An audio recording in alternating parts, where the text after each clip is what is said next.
이 시간 예배 자리에 오신 여러분들을 진심으로 환영하고 축복합니다. 네, 우리 청담교회는 은혜가 샘솟는 교회, 부흥이 시작되는 교회입니다. 우리 하나님의 위로와 평강이 여러분과 또 여러분의 가정에 함께 하시기 바랍니다. 여러분이 살다가 삶이 힘들고 피곤하고 지치고 고단하게 느껴진다면 하나님의 말씀에서 위로를 찾으시기 바랍니다. 물론 주변에 있는 분들로부터 위로와 격려를 받으면 또 큰 힘을 얻을 수 있지만 하나님의 말씀은 살아있고 생명력이 있어 쓰러져 지친 자들을 다시 일으켜 세워주시고 새로운 능력과 힘과 생명력을 공급해 줍니다. 우리 하나님의 말씀은 단순히 과거에 일어났던 일들을 기록해 놓은 역사책이 아니라 살아서 역사하시는 능력의 말씀입니다. 이 하나님의 말씀이 한번 선포가 되면 헛되이 사라지지 않고 반드시 하나님의 일을 이루어내게 됩니다. 하나님의 약속의 말씀은 마치 하늘에서 내리는 비나 눈과 같습니다. 하늘에서 비가 내리고 눈이 내리면 메마른 땅을 적시고 그 땅에 생명력을 집어넣게 됩니다. 그러면 땅에 묻힌 씨앗이 그 생명력을 받아 다시 살아나서 풍성한 양식이 되고 새로운 종자가 됩니다. 우리 함께 이사야 55장 10절 11절 말씀 같이 한번 읽겠습니다. 이는 비와 눈이 하늘로부터 내려서 그리로 되돌아가지 아니하고 땅을 적셔서 소출이 나게 하며 싹이 나게 하여 파종하는 자에게는 종자를 주며 먹는 자에게는 양식을 줌과 같이 내 입에서 나가는 말도 이와 같이 헛되이 내게로 돌아오지 아니하고 나의 기뻐하는 뜻을 이루며 내가 보낸 일에 형통함이니라. 아멘. 또 하나님이 말씀하신 바는 반드시 성취되고 하나님이 경영하신 뜻은 반드시 이루어지게 됩니다. 우리 함께 이사야 14장 24절 말씀 같이 한번 읽겠습니다. 만군의 여호와께서 맹세하여 이르시되 내가 생각한 것이 반드시 되며 내가 경영한 것을 반드시 이루리라. 아멘. 그러면 우리는 어떻게 해야 살아계신 하나님의 말씀, 그 말씀이 살아 움직이는 것을 경험할 수 있게 될까요? 그것은 말씀을 반복해서 또 읽고 읽으시기 바랍니다. 예로부터 가장 좋은 독서 방법은 한 권의 책을 여러 번 반복해서 읽는 것입니다. 그래서 독서백편 의자연이라는 말이 있는데 한 권의 책을 100번 반복해서 읽다 보면 그 뜻이 저절로 드러난다, 나타난다, 그런 의미입니다. 마찬가지입니다. 하나님의 말씀도 주야로 깊이 묵상하면 하나님의 뜻을 분별할 수 있게 되고 살아계신 하나님의 말씀의 능력을 경험할 수 있게 됩니다. 그런데 많은 분들이 이 묵상한다는 말을 조금 어렵게 생각합니다. 너무나 고상한 행위라서 나는 도저히 그렇게 할 수 없을 것 같다, 이렇게 생각하시는 분들이 있습니다. 그런데 이 묵상한다는 단어는 전혀 고상한 단어가 아닙니다. 이 묵상한다는 말은 소가 되새김질할 때 사용하는 바로 그 단어입니다. 소는 삼켰던 풀을 다시 뱉어내서 그리고 다시 그것을 씹어 삼켜서 되새김질을 반복합니다. 그렇게 해야만 풀을 완전히 소화시켜서 다양한 영양분을 합성해서 흡수시킬 수 있기 때문입니다. 이 소에게는 반추위라는 이 거대한 발효시키는 주머니가 있다고 합니다. 여기에는 다양한 미생물들이 살고 있는데 그 미생물들이 바로 이 되새김질된 그 풀을 이용해서 단백질이나 비타민이나 탄수화물과 같은 영양분을 합성시켜 만들어낸다고 합니다. 그래서 소는 이 충분한 영양분을 얻기 위해서 되새김질을 하는데 하루에 최소 6시간에서 9시간, 그리고 3만 번을 계속해서 씹어서 이 되새김질을 한다고 합니다.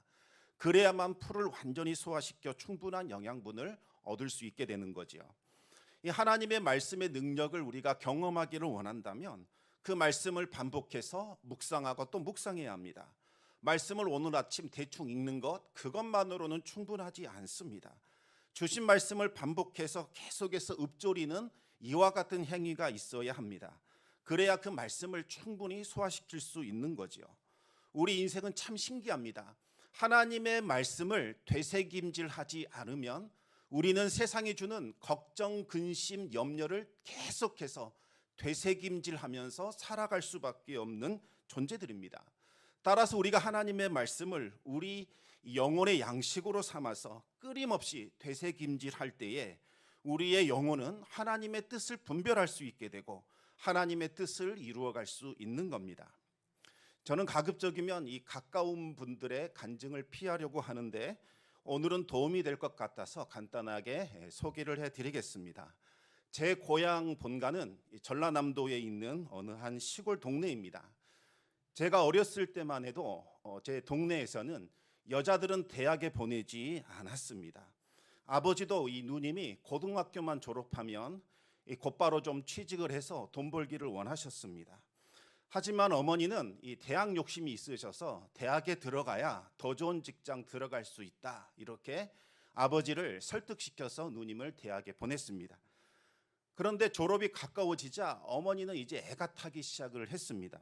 이 당시에는 여자들에게 취업문이 좁았기 때문에 대학을 졸업해도 들어갈 만한 곳이 그다지 보이지 않았습니다. 왜 취업도 못할 대학을 보냈느냐, 아버지께서 타박하실까 봐 어머니는 밤마다 새벽마다 교회에 나가서 이제 하나님께 기도를 하셨습니다. 그러던 중에 고등학교만 졸업했던 누님의 친구가 은행에 들어갔다는 소식이 저희 시골 동네에 막 퍼지기 시작을 했습니다. 당시에 제가 살던 이 시골 고향이 앞으로 개발이 된다, 이와 같은 소문이 들면서 지방은행이 고향에 들어오게 되었는데 그 친구 아버지께서 큰 돈을 그 은행에 예금하면서 딸을 그곳에 이제 취직을 시켜줬던 거죠. 그 소문을 들은 어머니는 속이 상해서 교회에 나가서 억울함을 호소하면서 하나님께 기도를 했습니다. 하나님, 내놓으세요. 다짜고짜 하나님께 내놓으라고 막 따졌습니다. 하나님, 나는 교회 처음 나간 초신자인데 나는 돈도 없고 백도 없어서 하나님 백이면 우리 자녀들 취업시킬 수 있을까 봐 내가 잠도 안 자면서 밤마다 새벽마다 하나님 앞에 기도했는데 이게 뭡니까? 결국 하나님은 돈 많은 아버지만도 못하신 분이십니까? 하도 원통하고 억울해서 지금까지 잠 안 자고 기도했던 다 그 모든 것 내놓으라, 이 하나님께 따지며 기도를 했던 겁니다. 그러던 중에 이제 담임 목사님이 신방 오셔서 이제 집에서 예배를 드렸습니다.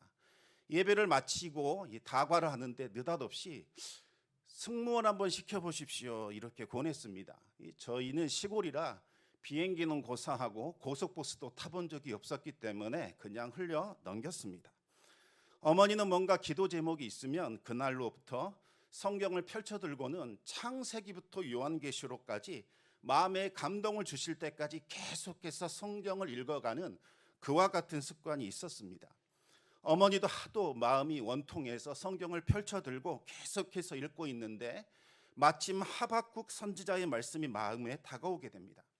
하박국 그 3장 말씀 여러분들 다 아실 겁니다. 무화과 나무가 무성하지 못하고 포도 열매가 없으며 감람나무에 소출이 없고 우리에는 양이 없고 외양간에는 소가 없을지라도 구원의 하나님으로 인하여 기뻐할지로다, 뭐 이와 같은 말씀입니다. 그런데 그 다음에 있는 19절 말씀, 그것이 어머니의 마음을 감동시켰던 거죠.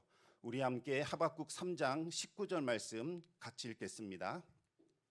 주 여호와는 나의 힘이시라, 나의 발을 사슴과 같게 하사 나를 나의 높은 곳으로 다니게 하시리로다. 아멘. 하나님만이 나의 힘이시라는 말씀입니다.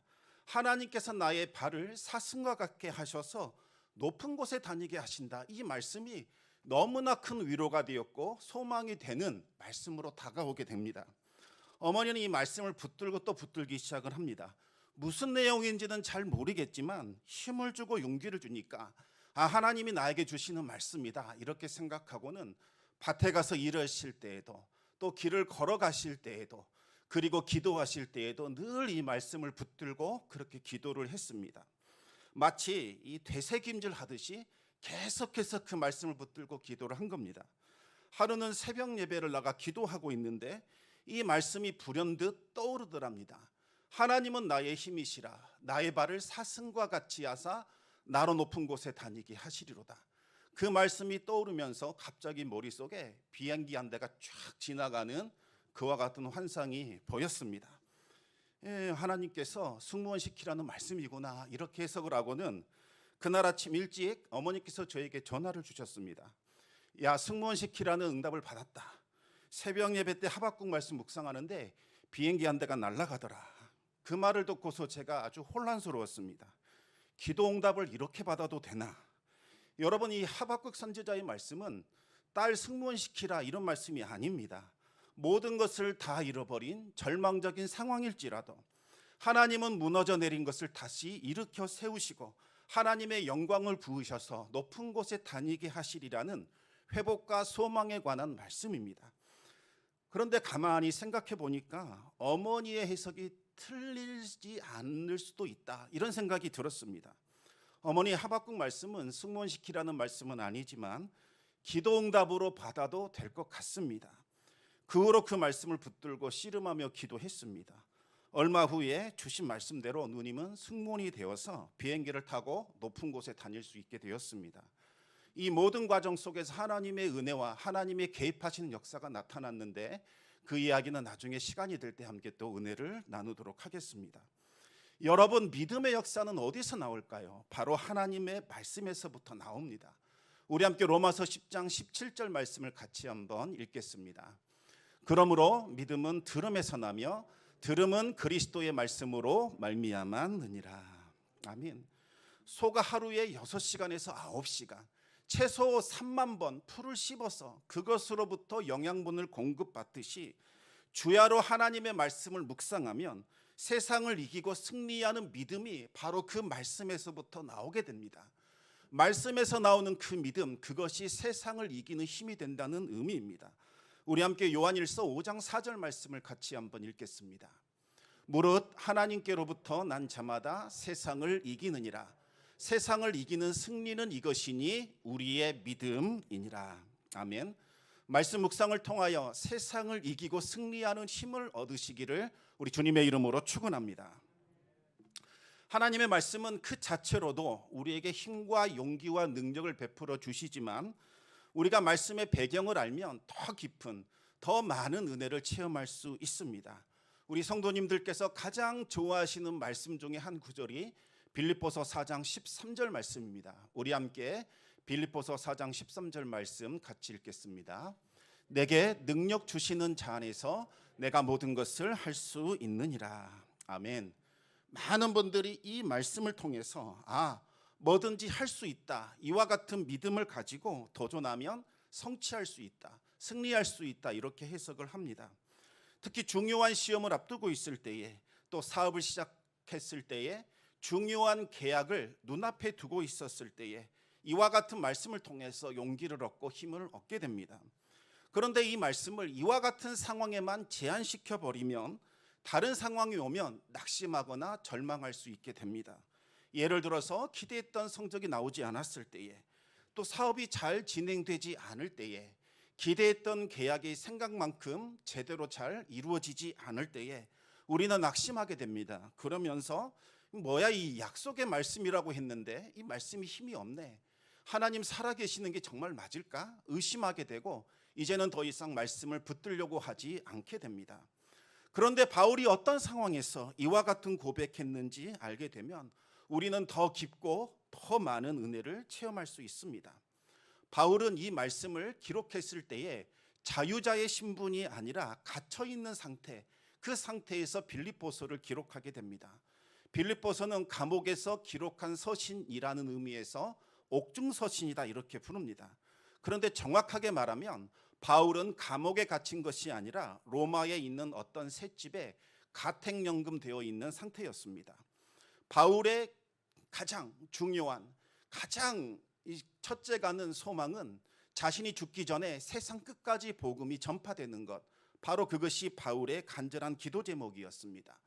왜냐하면 세상 끝까지 복음이 전파되면 바울이 만났던 그 부활의 주님께서 다시 재림하셔서 온 세상을 심판하시고 구원받는 자들을 이끌고 하나님 나라로 들어갈 것이라고 약속해 주셨기 때문입니다. 그런데 그 당시에는 지금처럼 항해술이 발달이 있지 않았기 때문에 세상의 끝이 어디인가, 지금으로 치면 스페인 지역, 이곳이 세상의 끝이라고 사람들이 믿었습니다. 그래서 바울은 이 스페인에 선교를 하기 위해서 로마에다가 선교 기지를 만들기를 원했던 겁니다. 그래서 바울은 로마로 가서 복음을 전할 수 있게 해달라고 하나님께 기도를 드렸습니다. 하나님은 바울의 기도를 들으셨고 로마 선교의 길을 열어주셨습니다. 하지만 바울이 기대했던 모습과는 너무나 다른 모습이었습니다. 선교사의 신분으로 로마에 들어간 것이 아니라 자신의 동족 유대인들에게 고소를 받아서 로마 황제에게 공정한 재판을 받고자 죄수의 신분으로 로마에 들어가게 됩니다. 다행히 감옥에 들어가는 신세는 면했지만 2년간 가택연금이 되어 꼼짝달싹할 수 없는 그와 같은 처지가 되었습니다. 여러분, 바울이 어떻게 선교하시는지 이 선교 스타일에 대해서 혹시 알고 계십니까? 바울은 먼저 그 지역에 있는 유대인의 회당에 들어갑니다. 회당에 들어가서 하나님의 말씀을 전하고 복음을 선포하죠. 그러면 이 복음을 더 듣기를 원하는 사람들이 바울을 찾아가서 함께 말씀 공부하면서 복음을 받아들이고 교회가 세워지게 됩니다. 그렇지 않으면 바울은 또 길거리에 나가서 치유와 여러 가지 이적을 행하는 사역을 행하고 사람들에게 복음을 전해서 그들을 통해 교회를 만들어가는 그와 같은 선교 전략을 세웠습니다. 하지만 지금은 가택연금 되었기 때문에 이와 같은 방식의 선교는 전혀 행할 수 없는 그와 같은 상황이었습니다. 그래서 바울을 평소 시기했던 자들은 드디어 하나님께서 바울이 이상한 복음 전하지 못하도록 바울을 막아버리셨다, 이렇게 크게 기뻐했던 거지요. 그뿐만이 아닙니다. 바울의 동역자인 누가와 아리스다고도 바울과 함께 지냈기 때문에 매달 들어가야 할 그 막대한 월세 또 생활비, 이것이 필요했습니다. 하지만 바울은 가택연금 된 상태였기 때문에 생계를 위해서 일할 수도 없는 그와 같은 처지였습니다. 하나님의 은혜로 로마에 들어오기는 했지만 선교의 길은 완전히 가로막힌 것과 같은 그와 같은 상황이 되었습니다.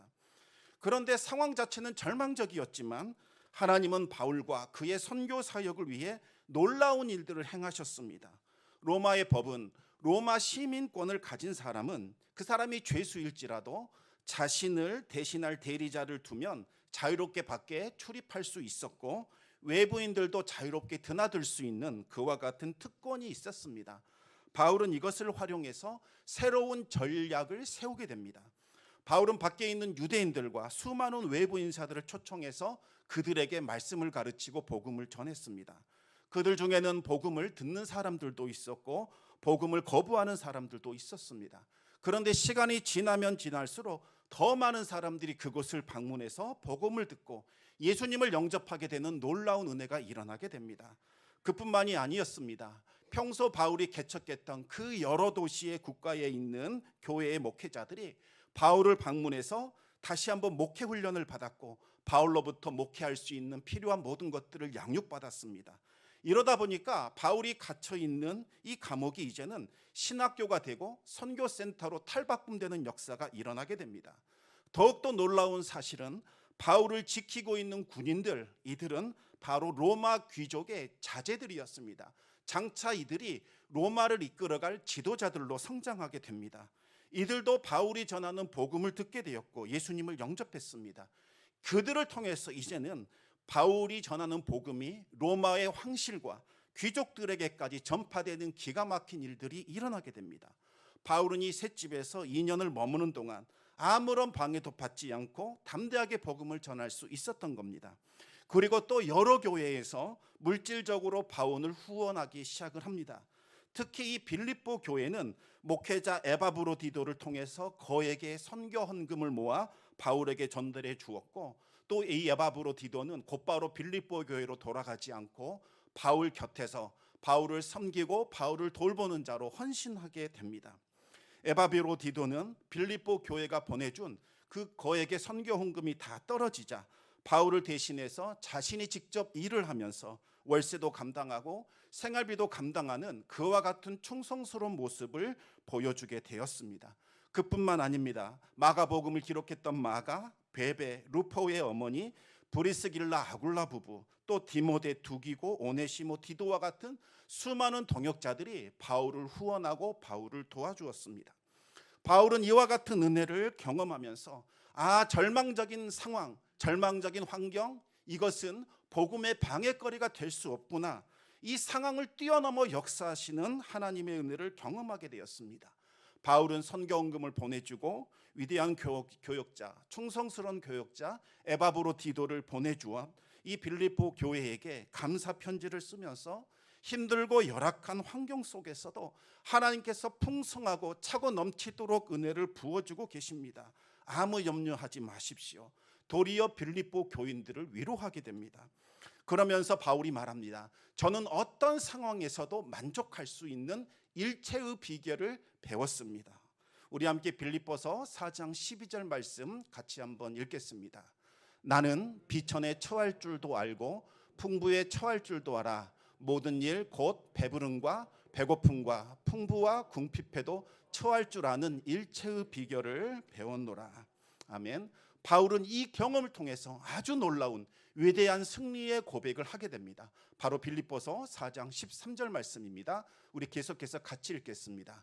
내게 능력 주시는 자 안에서 내가 모든 것을 할 수 있느니라. 아멘. 상황이 힘들고 어렵고 절망적일지라도 능력을 베푸시는 주님, 그분 안에 있으면 내가 모든 것 다 감당할 수 있습니다. 오히려 감사할 수 있고 그 안에서 풍성함을 누릴 수 있습니다. 이렇게 고백을 했던 겁니다. 여러분은 위대한 믿음이 무엇이라고 생각하십니까? 어떤 분들은 대단한 일들을 이루어내는 것, 이것이 위대한 믿음이라고 말을 합니다. 그런데 여러분, 진짜 위대한 믿음은 버티는 것입니다. 참고 견뎌내는 것, 이것이 바로 위대한 믿음입니다. 힘들고 어려운 상황과 환경 속에 있을지라도 주님이 주신 힘과 능력으로 견뎌내고 참아내는 것, 인내하는 것, 이것이 바로 위대한 믿음입니다. 왜냐하면 하나님의 때까지 우리가 참고 견디기만 하면 하나님의 역사가 나타나기 때문입니다. 수요 예배 때에도 말씀을 드렸지만 하나님은 하나님의 때에 하나님의 방식으로 하나님의 일을 이루어 가십니다. 하나님은 온 우주의 통치자이실 뿐만 아니라 시간의 통치자이십니다. 이 세상은 아무렇게나 움직이는 것처럼 보이지만 하나님의 뜻과 계획 가운데 역사가 진행되고 있습니다. 하나님의 때에 하나님의 방식으로 이루어지는 것, 이것이 가장 복되고 아름다운 일입니다. 하지만 동이 터오르기 직전, 이때가 가장 컴컴하고 어둡습니다. 절망에서 희망으로 바뀌는 그 순간, 이 순간이 가장 견디기가 힘들고 어렵다는 이야기입니다. 마찬가지입니다. 우리가 가장 견디기 힘들고 어려운 순간은 바로 하나님의 역사가 시작되기 바로 직전, 그 시간입니다. 이때 필요한 것이 바로 인내하는 믿음, 견뎌내는 믿음입니다. 하나님의 때를 믿고 견디면 반드시 새로운 일이 일어나게 되는 거지요. 여러분, 십자가가 무엇입니까? 모든 소망이 끊어져 버린 가장 절망적인 상황, 이것이 바로 십자가입니다. 반면에 부활은 가장 희망적인 것, 희망 중에 희망, 모든 것이 다시 살아나는 것, 이것이 바로 부활입니다. 그런데 이 십자가와 부활 사이에는 3일간의 시간밖에 없습니다. 제자들은 그 3일을 견디지 못하고 믿음에서 이탈해 버렸습니다. 그 이유는 그 제자들이 예수님의 능력을 믿고 의지하지 않았기 때문입니다. 그래서 실패했던 겁니다. 그러나 바울은 이 절망의 시간에 주님을 믿고 의지했습니다. 그랬더니 주님께서 힘들고 어려운 환경 속에서도 자족할 수 있는 힘과 능력을 주셨습니다. 그리고 빌립보 교회에 이 선교 헌금을 통해서 풍성하게 채워주시는 하나님의 은혜를 경험하게 되었던 겁니다. 바울은 선교 헌금을 보내준 이 빌립보 성도들을 축복했습니다. 우리 함께 빌립보서 4장 18절 19절 말씀 같이 읽겠습니다. 내게는 모든 것이 있고 또 풍부한지라 에바브로디도 편에 너희가 준 것을 받음으로 내가 풍족하니 이는 받으실 만한 향기로운 제물이요 하나님을 기쁘시게 한 것이라. 나의 하나님이 그리스도 예수 안에서 영광 가운데 그 풍성한 대로 너희 모든 쓸 것을 채우시리라. 아멘. 바울은 빌립보 교인들이 보내준 선교 헌금, 이것은 나에게 준 것이 아니라 하나님께로 올라가는 아름다운 향기로운 제물이 되어 이미 하나님께 상달이 되었고 하나님께서 기쁘게 받으셨다고 선언을 했습니다. 그러면서 모든 것에 풍성하신 하나님께서 너희 성도들의 모든 쓸 것 다 채워주시는 물질의 복을 충만하게 부어주셔서 차고 넘치도록 해줄 것이다. 그렇게 축복을 하게 됩니다. 오늘 우리가 읽었던 고린도전서 10장 13절 말씀도 우리 성도들에게 큰 위로와 힘을 주는 말씀입니다. 우리 함께 고린도전서 10장 13절 말씀 같이 읽겠습니다. 사람이 감당할 시험 밖에는 너희가 당한 것이 없나니 오직 하나님은 미쁘사 너희가 감당하지 못할 시험 당함을 허락하지 아니하시고 시험 당할 즈음에 또한 피할 길을 내사 너희로 능히 감당하게 하시느니라. 아멘. 바울은 우리에게 찾아오는 시련에 대해서 세 가지를 말씀하고 있습니다. 첫 번째, 신실한 성도들에게도 어려운 시련이 찾아올 수 있다는 겁니다. 따라서 시련이 찾아올 때 이것을 이상하게 생각하거나 왜 하나님은 나에게 어려움을 주실까? 하나님을 원망해서는 안 됩니다. 두 번째는 모든 시련은 충분히 감당할 수 있다는 겁니다. 하나님은 믿으실 만한 신실한 분이시기 때문에 감당할 수 없는 시련은 우리에게 허락하지 않으십니다.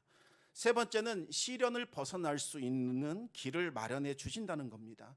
하나님은 성도들이 시련 당할 때에 돕는 사람들을 보내주시거나 환경을 바꿔주셔서 벗어날 수 있도록 도와주시는 분이십니다. 따라서 시련이 찾아올 때에 우리 성도들은 하나님을 원망하거나 시련을 바라보며 두려워할 필요가 없습니다. 아무리 힘들고 어려운 시련이라 할지라도 하나님은 감당할 수 있는 그 시험만 주신다는 것을 기억하면서 담대하게 극복할 수 있어야겠습니다. 무엇보다도 하나님께 이 시련을 이겨낼 수 있는 지혜와 힘을 달라고 간구하시기 바랍니다. 그리고 돕는 사람을 보내달라고 기도하시고 피할 길을 마련해 달라고 간구하시기 바랍니다. 그러면 하나님은 시련을 이기게 하실 뿐만 아니라 그 시련 가운데서 승리를 거두는 역사를 보여주실 겁니다. 그런데 여러분, 이 말씀을 단순히 시련을 믿음으로 이겨내라 이와 같은 의미로만 해석해서는 안 됩니다. 본래는 우상 숭배의 유혹과 죄악에서부터 벗어나라는 경고와 또한 이 권면의 말씀입니다. 지난주 말씀드린 것처럼 이 고린도 교회의 성도들 중에는 스스로를 강한 자다 이렇게 떠벌리는 사람들이 있었습니다. 그들은 자신이 가진 그 영적인 지식들, 은사들 이것을 전부로 여기면서 우상 숭배의 유혹과 죄악을 자초하고 있었습니다.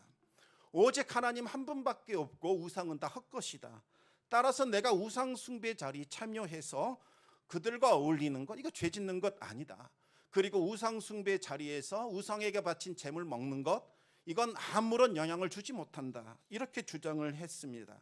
아무런 거리낌 없이 우상 숭배 자리에 들어갔을 뿐만 아니라 우상 숭배하는 자들과 함께 어울렸고 그들과 먹고 마시면서 그 자리에서 즐기는 그와 같은 일들을 행했던 겁니다. 그러면서 우상 숭배 축제에 들어가서는 안 된다 이렇게 말하는 성도들을 향하여 왜 그리 믿음이 없느냐, 왜 그리 답답하게 구느냐, 도리어 그들을 업신여기며 조롱했습니다. 그들은 자신들이 가진 영적인 지식과 은사로 다른 성도들을 시험에 빠지게 한 겁니다. 그들은 음행의 죄를 저지르는 자들과 함께 어울리면서도 자신의 믿음은 좋다고 떠벌리며 자랑했습니다. 바울은 이들을 향해서 당장 회개하고 교만함을 버리지 않으면 너희들은 넘어지게 될 것이라고 강력하게 경고했습니다. 우리 함께 고린도전서 10장 12절 말씀을 읽겠습니다. 그런즉 선줄로 생각하는 자는 넘어질까 조심하라. 바울은 왜 하나님의 은혜로 구원받아 애굽에서 빠져나왔던 이스라엘이 가나안 땅에 들어가지 못하고 광야에서 넘어져 멸망하게 되었는지 그 이유가 무엇인지를 설명했습니다. 그 이유는 바로 그들이 우상 숭배의 죄악에 빠졌기 때문입니다. 모세가 십계명을 받으러 시내산에 올라가는 동안 그들은 금송아지를 만들어 우상 숭배하며 음란하게 뛰놀았습니다. 결국 그들은 하나님의 진노를 받아 죽었습니다. 또한 모압의 여인들에게 이끌려 그들의 우상 숭배의 자리에 들어가서 함께 음행을 저지르다가 전염병으로 2만 3천 명이 죽는 그와 같은 사건도 일어났습니다. 또 하나님을 시험하다가 불뱀에 물려 죽는 일도 있었습니다. 이스라엘은 끊임없이 하나님을 불평하고 원망하며 우상 숭배에 참여하다가 하나님의 진노를 받아 가나안 땅에 들어가지도 못하고 이 광야에 떠돌다 죽게 되었습니다. 하나님의 은혜와 구원을 경험했음에도 불구하고 우상 숭배와 음행의 죄악과 불신앙으로 시험과 환난을 자초하며 멸망의 길을 걸었던 겁니다. 그러나 그와 같은 진노 가운데서도 하나님은 그들에게 피할 수 있는 길을 주셨습니다. 예를 들어 하나님은 구리로 불뱀의 형상을 만들어 장대에 매달게 했습니다. 누구든지 이제라도 이 시험 가운데 있을지라도 이 장대를 쳐다보게 되면 살게 될 것이다. 이 시험을 피하게 될 것이다. 구원받게 될 것이다. 말씀을 하셨습니다. 하나님이 주신 그 길로 피할 것인지 아니면 끝까지 고집을 부리다가 멸망할 것인지 둘 중에 하나를 선택해야만 했습니다. 말씀에 순종하여 구리로 만든 불뱀을 쳐다본 자들은 피할 길을 얻어 구원을 받았지만 끝까지 고집을 부렸던 자들은 그 자리에 넘어져 멸망당하는 일이 일어나게 되었습니다. 지금 고린도 교회의 강한 자들, 이들 역시 패역한 선조들이 걸었던 바로 그 어리석은 길, 멸망의 길, 우상 숭배의 길을 걷고 있었습니다. 물론 돌이나 나무로 만든 우상은 아무것도 아닙니다. 헛것입니다. 하지만 여러분 영적인 눈을 뜨고 다시 그 자리를 바라보시기 바랍니다. 그 자리에는 기가 막힌 일들이 일어나고 있습니다. 여러분 눈에 보이는 것 이것이 전부일까요? 그렇지 않습니다. 우상 숭배하는 자리에는 사탄과 그를 따라 타락한 천사들과 더러운 영들이 그 자리를 차지하여 왕노릇하며 그 자리에 참석한 자들을 미혹하며 죄로 이끌고 있다는 사실을 우리는 꼭 기억해야 합니다. 여러분 아무리 구원받은 성도라 할지라도 우상 숭배의 자리에 직접 들어가서 우상 숭배자들과 함께 어울리며 음란한 죄악을 저지르고 우상에게 바친 음식을 함께 나눠 먹는다면 결국에는 그 더럽고 악한 영들과 어울리게 되는 겁니다. 결국에는 악한 영들에 이끌려 죄악 가운데 살다가 성령과의 교제가 완전히 끊어지게 되고 믿음에서 이탈되어 멸망의 길을 걸어가게 되는 겁니다. 그래서 바울은 절대로 우상 숭배의 자리에 참여하지 말라 강력하게 경고했던 겁니다. 하지만 이 고린도라는 도시에서 우상 숭배의 자리에 참여하지 않는다. 이건 결코 쉬운 일은 아니었습니다. 고린도 도시에서 먹고 살려면 불가피하게 우상 숭배의 자리에 참석해야만 했습니다. 그렇지 않으면 사회적인 관계가 어려워지고 불이익도 당하는 일들이 종종 일어났습니다. 하지만 바울은 이들을 향해 염려하지 말라고 격려했습니다. 하나님은 신실하신 분이시기 때문에 우리 성도들에게는 감당할 수 있는 시험만 주시고 시험 당할 때는 피할 길을 열어주신다고 격려했습니다. 물론 지금 당장 믿음을 선택하게 되면 시련을 겪게 되고 불이익도 받게 되고 여러 가지 손해를 보는 것 이것이 맞습니다. 하지만 어떤 시련과 시험도 성도들을 완전히 넘어뜨릴 수는 없습니다. 하나님의 전능하신 팔로 성도들을 붙들고 있기 때문입니다. 하나님은 우리 성도들에게 힘과 능력과 지혜를 주셔서 그 시험을 이기게 하실 뿐만 아니라 승리를 거두게 하십니다. 하나님은 돕는 사람을 보내주시고 주변 환경을 바꿔주셔서 결국에는 성도들을 높여주시고 영광을 드러내게 해 주실 것입니다. 우리 함께 시편 91편 14절과 15절 말씀 같이 읽겠습니다. 하나님이 이르시되 그가 나를 사랑한즉 내가 그를 건지리라. 그가 내 이름을 안즉 내가 그를 높이리라. 그가 내게 간구하리니 내가 그에게 응답하리라. 그들이 환난 당할 때에 내가 그와 함께하며 그를 건지고 영화롭게 하리라. 아멘. 이제 말씀을 맺겠습니다. 하나님의 능력과 살아계심을 경험하길 원하신다면 하나님의 말씀을 붙들고 주야로 묵상하시기 바랍니다.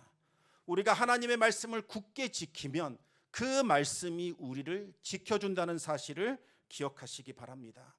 어떤 절망적인 상황과 환경 가운데 있을지라도 내게 능력 주시는 자 안에서 내가 모든 것을 할 수 있노라 고백했던 그 바울의 고백을 붙들고 승리를 주시는 하나님을 믿고 인내하시기 바랍니다. 그렇게 하면 하나님의 때에 하나님의 방식으로 하나님께서 위대한 일을 이루어 주실 것입니다.